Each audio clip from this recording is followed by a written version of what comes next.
Mantan Kabareskrim Polri Komjen Susno Duaji mempertanyakan karir Irjen Pol Teddy Minahasa yang baru saja tersandung kasus narkoba.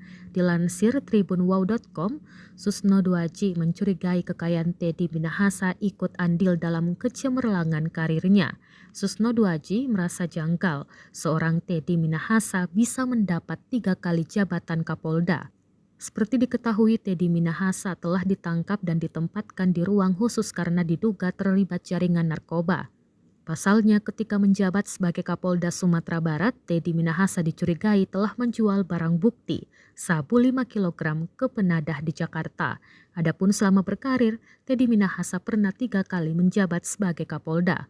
Yang pertama pada tahun 2018 menjadi Kapolda Banten menggantikan Jenderal Listio Sigit Prabowo yang kini menjabat sebagai Kapolri. Kemudian pada tahun 2021 Teddy Minahasa menjabat sebagai Kapolda Sumatera Barat sebelum kemudian ditunjuk menjadi Kapolda Jawa Timur menggantikan Irjen Pol Niko Afinta. Mengetahui fakta tersebut, Susno Duaji merasa heran. Ia menilai bahwa Polri belum bisa secara efektif menjaring kepribadian seseorang maupun jejak karir masing-masing anggotanya. Terkait hal ini, Susno Duaji pun menaruh curiga apakah jabatan penting Teddy Minahasa diperolehnya karena ada andil harta kekayaan.